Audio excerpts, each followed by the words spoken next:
My dear students, मैं आशीष sir एक बार फिर से आपका स्वागत करता हूं हमारे YouTube channel Hitech Coaching Institute पर। जैसा कि आप सभी ने हमारे स्टेट के पहले वीडियो में देखा था सूचकांक के बारे में, तो सूचकांक के बारे में हमने क्या बताया था? हमने कुछ आधार वर्ष सूचकांक का सूत्र बताया था, जिस सूत्र में हमने क्या लिखा था? चालू वर्ष का मूल्य बटे में गत वर्ष का मूल्य, या फिर चालू वर्ष का मूल्य बटे में क्या था? आधार वर्ष का मूल्य। तो आधार वर्ष को भी हमने दो भागों में बांटा था, जिसमें हमारा क्या था? एक अचल था और एक क्या था? गत वर्ष था। तो गत वर्ष किसके आधार पे था? परंपरित के आधार पे। और अचल किसके आधार पे था? अचल आधार की विधि के आधार पे। और तीसरा एक मेथड हमने क्या बताया था? औसत अचल की विधि की। चलो ठीक है सर, इतना हमने पहला वीडियो देखा ही था। तो आज का टॉपिक हमारा क्या है? रूपांतरण। तो बच्चों ये रूपांतरण है क्या? क्या रूपांतरण है? तो बच्चों मैं ज्यादा वो नहीं करूंगा, तुम्हारे बताता हूँ रूपांतरण क्या है। रूपांतरण में ऐसा है कि जो हमने अचल आधार और पारंपरिक आधार सीखा था, उसी टॉपिक को हमें रूपांतरण करना है। कैसे रूपांतरण करना है? अचल को पारंपरिक में करेंगे, पारंपरिक को अचल में करेंगे, और दोनों को सेम हम एक आसानी से सूत्र के साथ सॉल्व करेंगे। तो ज्यादा टाइम वेस्ट न करते हुए आते हैं अपने टॉपिक पर। तो जैसे कि बच्चों मैंने आप सभी को बताया था रूपांतरण के बारे में, तो रूपांतरण में सबसे पहले मैं रूपांतरण करता हूं। देखिए, अचल आधार को पारंपरिक में रूपांतरण करना। देखो, इसमें कोई ज्यादा चेंजेस नहीं है हमारा, इसके अंदर ज्यादा चेंजेस नहीं है इस सूत्र के अंदर। इसको भी हमें क्या करना है? एक दूसरे के सूचकांक को रूपांतरण ही करना है। तो रूपांतरण के अंदर जैसे मैंने पहला टॉपिक क्या बोला? अचल आधार को पारंपरिक में रूपांतरण करना।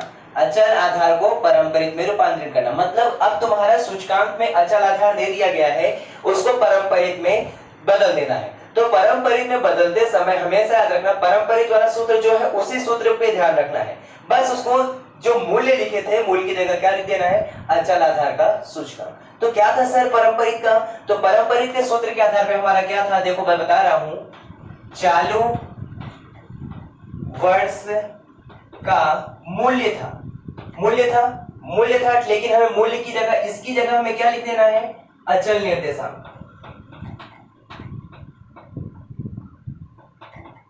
अचल निर्देशांक या तो सूचकांक। और बटे में हमारा क्या था? बटे में हम क्या रखते थे? गत वर्ष रखते थे। गत वर्ष का मूल्य रखते थे, मूल्य या तो मात्रा रखते थे। तो इस मूल्य और मात्रा की जगह हमें क्या कर देना है? केवल और केवल अचल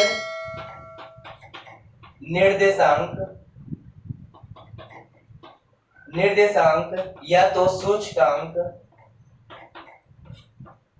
गुणे क्या कर देना है? 100 कर देना है। तो बच्चों इसमें तो कुछ चेंजेस नहीं था, बस यहाँ पे क्या है? चालू वर्ष पहले भी था, चालू वर्ष अब भी है। मूल्य की जगह अचल निर्देशांक आ चुका है या तो सूचकांक लिखा चुका है, और गत वर्ष का मूल्य था, मूल्य की जगह क्या हो गया? अचल निर्देशांक या तो सूचकांक हो गया।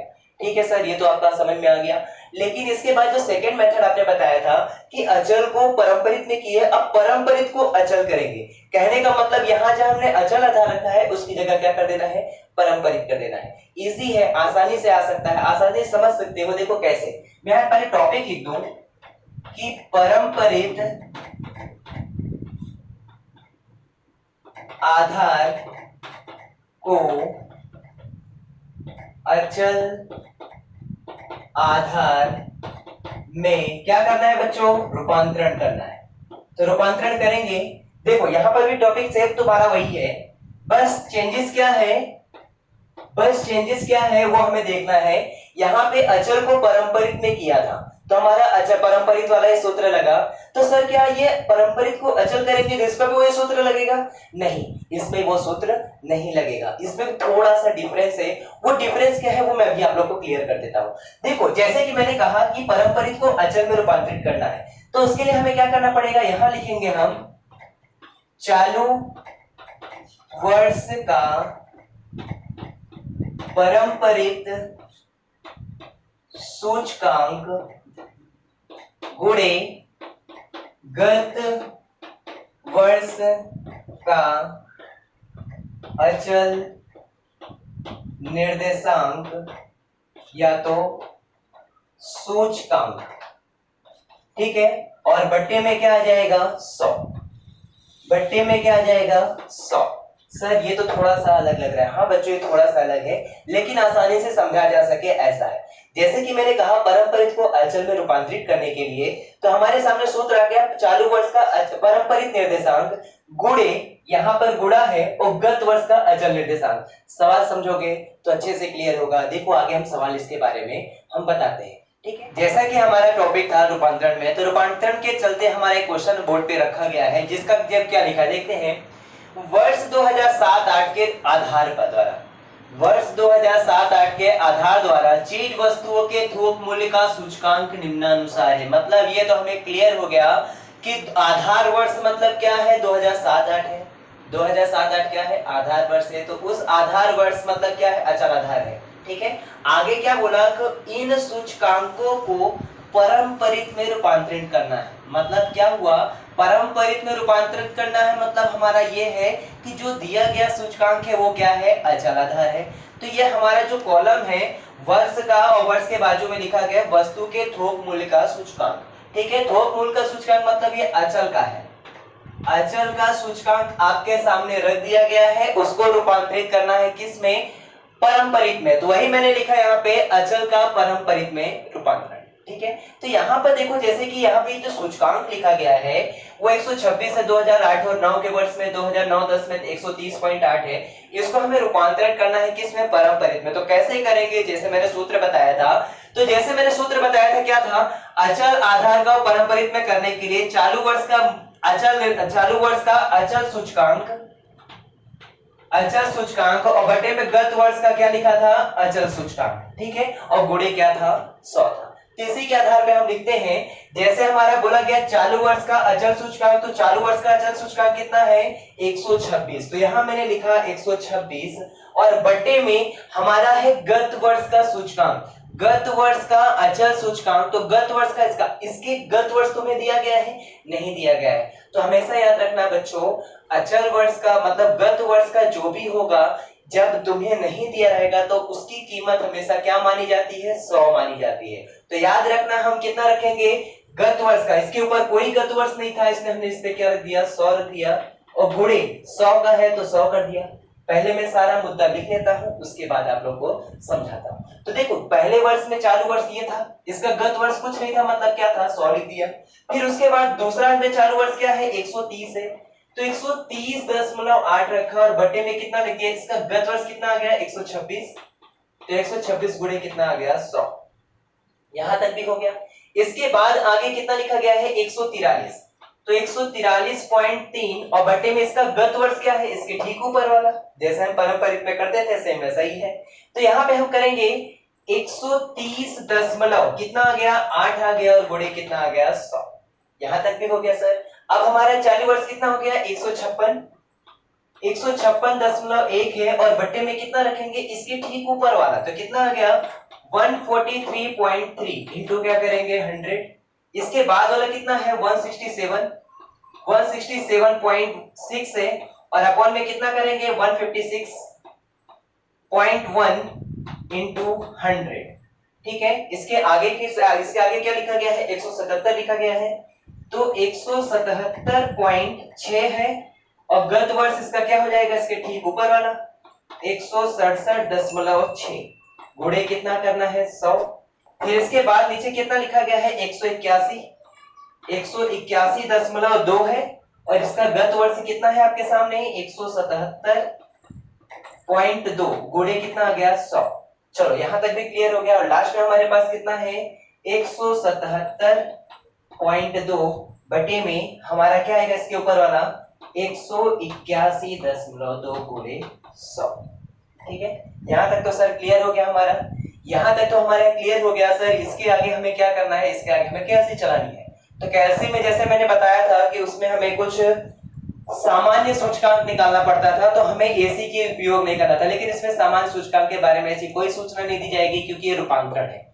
वो हमारा मूल्य था जिसमें हम औसत सूचकांक निकाल सकते थे, लेकिन यहाँ तुम्हें सामान्य सूचकांक निकालने की जरूरत नहीं, क्योंकि ये हमारा टॉपिक कौन सा चल रहा है, रूपांतरण का।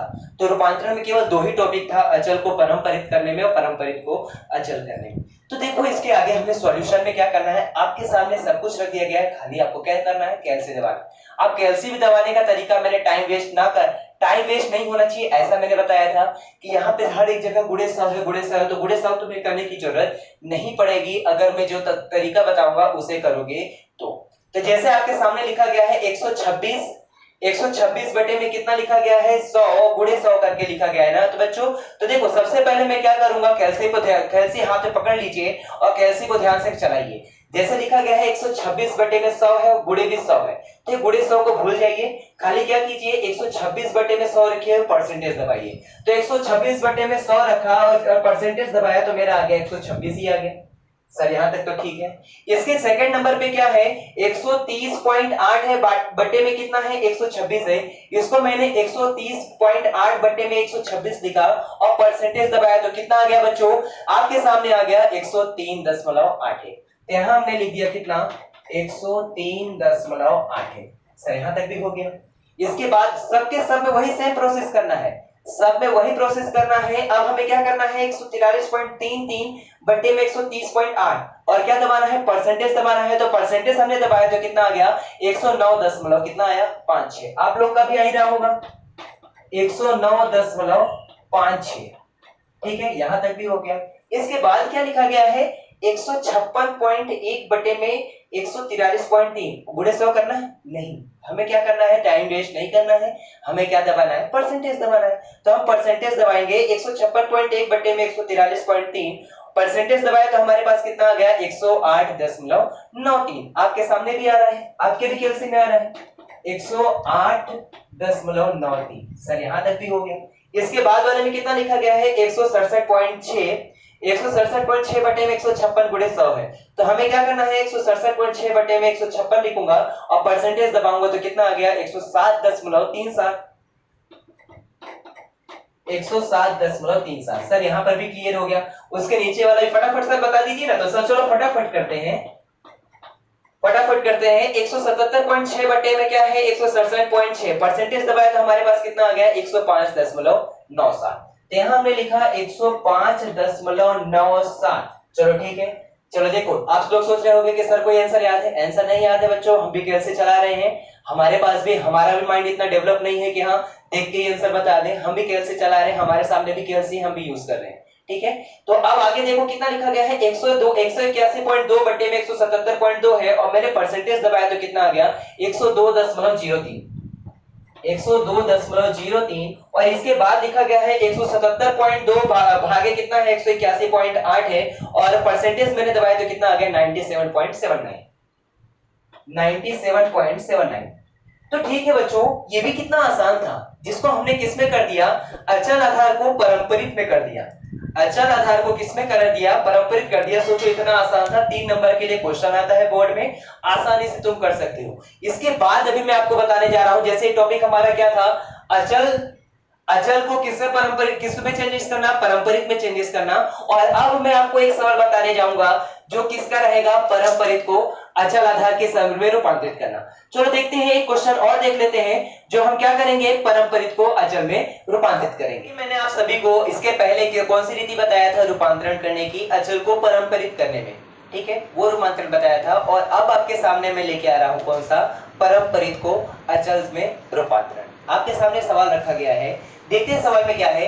वर्ष 2008-9 से वर्ष 2015-16 तक दिए गए, मतलब वर्ष 2008-9 से लेके 2015-16 तक का क्या दे दिया गया है खाद्य जन चीज वस्तुओं के मूल्य के परंपरित आधार द्वारा ज्ञात किए गए सूचकांक। यानी ये हमारा क्या है खाद्य जन वस्तुओं का सूचकांक दिया गया है, लेकिन है कौन सा परंपरित मतलब ये तो हमें पता चल गया कि ये सूचकांक जो दिया गया है वो किसका है परंपरित का है, किसका है परंपरित का है। तो परंपरित के आधार पर ही अब हमें क्या बोला गया कि इन सूचकांकों को अचल आधार के सूचकांक में रूपांतरित कीजिए। यानी परंपरित को किसमें रूपांतरित करना है अचल में। तो वही मैंने लिखा यहाँ पर परंपरित को अचल में रूपांतरण। मैंने सूत्र भी बताया था बच्चों आप सभी को कि परंपरित को अचल में रूपांतरण करने में क्या होता है चालू वर्ष का परंपरित निर्देशांक ये थोड़ा सा हटके है, ये थोड़ा सा हटके है। अगर आप लोग इस पर ध्यान नहीं दोगे तो 100% थोड़ी सी चीज के लिए पूरा सवाल गलत हो जाएगा, क्योंकि इसमें एक स्टेप गलत मतलब पूरा सवाल गलत। ठीक है, देखो क्या है, चालू वर्ष का पारंपरिक निर्देशांक सूचकांक और बट्टे में क्या है, गत वर्ष का अचल निर्देशांक। हमारे पास कॉलम किसका है, पारंपरिक सूचकांक का है, और अचल के लिए भी बोला गया है। अचल का मतलब जो हमारा आंसर आएगा उसका।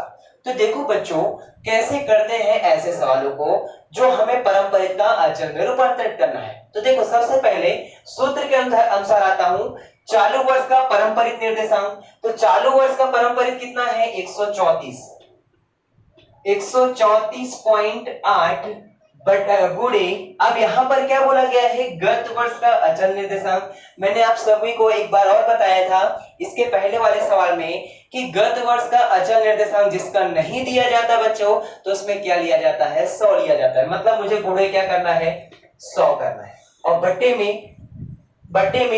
में क्या है, देखो बट्टे पहले से ही 100 है, तो हमने यहाँ पे 100 भी लिख दिया, ये भी क्लियर हो गया। लेकिन यहाँ पे जैसे कि मैंने इसके पहले सभी सवालों में क्या किया था, पहले इन सभी कॉलम को मैंने भर लिया था, तो इस सवाल में हम ऐसा नहीं कर सकते। इसमें ये पूरे की पूरा गलत होगा। इसमें क्या है, कंटिन्यू तुम्हें चलते जाना है, बस इसमें करना क्या है ये मैं बता रहा हूं। देखो जैसे 134.8 है गुणे 100 बट्टे में 100, तो अभी हमें जैसे बट्टे मतलब भाग करके हम परसेंटेज दबाते थे, अब उसी चीज को हमें गुणा करके परसेंटेज दबाना है। तो देखो बच्चों क्या है, 134.8 गुणे 100 गुणे बट्टे में 100 है, तो हमें क्या करना है, 134.8 गुणे 100, उसके बाद क्या करेंगे, परसेंटेज दबाएंगे। तो तुम्हारा आंसर कितना आ गया, 134.8 ही आ गया। ये भी क्लियर हो गया, यहां तक भी हो गया। अब सेकेंड टॉपिक के लिए चालू वर्ष का पारंपरिक सूचकांक। तो चालू वर्ष का पारंपरिक सूचकांक कितना है, 115.28 गुणे, अब उसके बाद क्या है, गत वर्ष का अचल सूचकांक। तो गत वर्ष का अचल सूचकांक ये रहा, देखो ये चालू वर्ष है, चालू वर्ष का पारंपरिक सूचकांक ये है, लेकिन सूत्र में हमारा क्या है बच्चों, चालू वर्ष का गत वर्ष का हमारा क्या है, अचल निर्देशांक। तो गत वर्ष का अचल निर्देशांक कितना है, 134.8। तो यहां हमने लिखा 134.8 और बटे में क्या कर दिया, 100। अभी भी पता चल गया आपको कि हमें क्या करना है, हम क्या करेंगे, 115.28 गुणे, कैसे भी करते रहो, 115.28 गुणे 134.8, परसेंटेज दबाओगे तो परसेंटेज दबाने पे कितना आ गया बच्चों, 155.4। सर ये भी आ गया, आसान था सर, इतना हार्ड नहीं था जितना आप बता रहे थे। लेकिन बच्चों इसमें थोड़ी सी गलती के चलते पूरा सवाल गलत हो जाएगा, क्योंकि अगर अपॉन वाला ये रद्द दोगे तो गलत, याद रखना। तो अब यहां पर अब हमें आगे क्या करना है, सेम वही चीज, चालू वर्ष का हमारा रूपांतरण में हमारा क्या नियम था, चालू वर्ष का पारंपरिक निर्देशांक। तो चालू वर्ष का पारंपरिक कितना है, 115.57 गुणे, अब गत वर्ष का अचल निर्देशांक। तो गत वर्ष का अचल निर्देशांक कितना है, 155.4। तो यहां मैंने लिखा 155.4 और बट्टे में क्या कर दिया, 100। ये भी इजी हो गया। अब हमें क्या करना है, 115.57 लिखना है कैलसी पे, गुणा करके 155.4 और उसके बाद क्या कर देना है, परसेंटेज दबाना है। तो परसेंटेज दबाने पे कितना आ गया आप लोगों का, 179.6। सर आसान तो है, इसके आगे भी हम करेंगे, लेकिन करेंगे किसके, इसके साथ साथ ही। तो हम क्या करेंगे, यहाँ पे चालू वर्ष का कितना आ गया, 107.29 गुणे गत वर्ष का अचल निर्देशांक कितना है, 179.6 और बटे में कितना आ जाएगा, 100। ठीक है, अब हम क्या करेंगे, 107.29 गुणे ये तो आया था, उसके साथ खाली गुणा ही करना है और परसेंटेज दबाना है। तो परसेंटेज दबाने पे कितना आ गया बच्चों आप सभी का, 192.69। तो यहां हमने लिखा 192.69। ठीक है, यहां भी हमारा क्लियर हो गया। अब हमारा चालू वर्ष का कितना हो गया, 109, 109.91 है गुणे, अब अचल वर्ष का गत वर्ष का अचल निर्देशांक कितना है, 192.69 और बट्टे में कितना रखना है, 100। बट्टे में 100 रखना है, सेम वही करेंगे। तो कितना आ गया, 211.79, 211.79। ठीक है, यहां तक भी हमारा क्लियर हो गया। इसके बाद हमारा क्या है, फिर से एक बार 106 सॉरी ऊपर वाला है 112.8 है, 10.8 है, गुणे हमें अचल गत वर्ष का अचल चाहिए था। गत वर्ष का अचल कितना है? 211.79 है, और बट्टे में कितना रखना है? 100 रखना है। हमने रख दिया। परसेंटेज उसी तरह निकालना है जैसे मैंने बताया था, गुणा करके। तो इसको करने पे हमारा कितना आ गया? 238.9। 238.9। अब यहाँ पे हमारा 2 पॉइंट और बचा है लास्ट के, तो 106.24 गुणे हमारा गत वर्ष का अचल निर्देशांक कितना है? 238.9 और बटे में कितना रखना है? 100। तो इससे तो हमें कोई मतलब नहीं, हमें तो परसेंटेज से ही मतलब है। तो परसेंटेज में हमारा कितना आ गया? आया हमारा 253.81। 253.81 आया। चलो यहां तक भी क्लियर हो गया। अब लास्ट एक पॉइंट बचा है 102। ये हमारा क्या है? चालू वर्ष का पारंपरिक है। तो हमने यहां पे लिखा 202.48 गुणे हमारा गत वर्ष का अचल निर्देशांक है 253.81। इसके बट्टे में हमारे पास क्या आ जाएगा? 100। तो हमने ये भी कर दिया। तो इसका हमारा क्या है? फाइनल आंसर आ गया हमारा 260.1।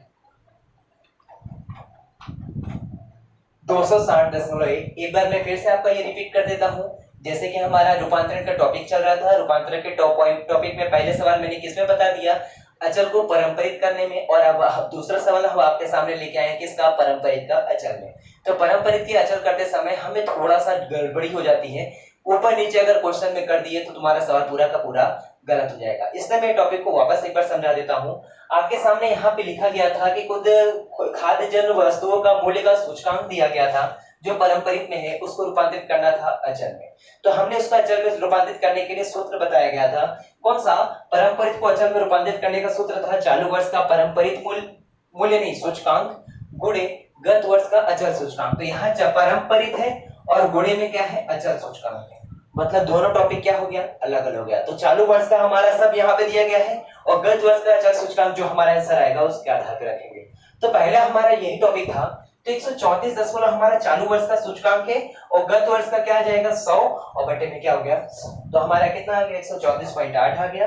फिर उसके बाद 115 हमारा चालू वर्ष का है, गत वर्ष का हमारे पास ये है। इस तरह से हमने ये पूरा सवाल को क्या कर दिया? कंप्लीट कर दिया।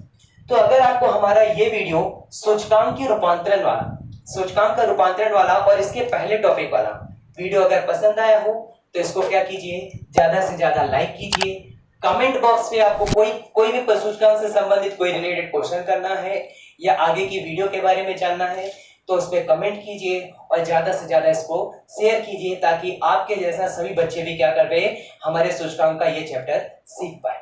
क्या ये चैप्टर खत्म हो गया? नहीं बच्चों, अभी इसका ये तो 2 ही टॉपिक खत्म हुआ है और अभी लगभग हमारे पास 3 टॉपिक और है। मतलब आने वाला वीडियो बहुत ही ज्यादा एमपी है, जिसमें हमें क्या जानने को मिलेगा? Last year, past year, fees, इसके बारे में विस्तार से जानकारी दूंगा। कुल खर्च की विधि, फिर उसके बाद है पारिवारिक बजट की विधि, फिर उसके बाद है मुद्रास्फीति की विधि। इन सभी सूचकांकों के बारे में अभी हमें जानना बाकी है। ठीक है, तो अगर आपको हमारा ये पॉइंट समझ में आया हो तो ज्यादा से ज्यादा लाइक कीजिए, कमेंट कीजिए और सब्सक्राइब करना मत भूलिए। जय हिंद।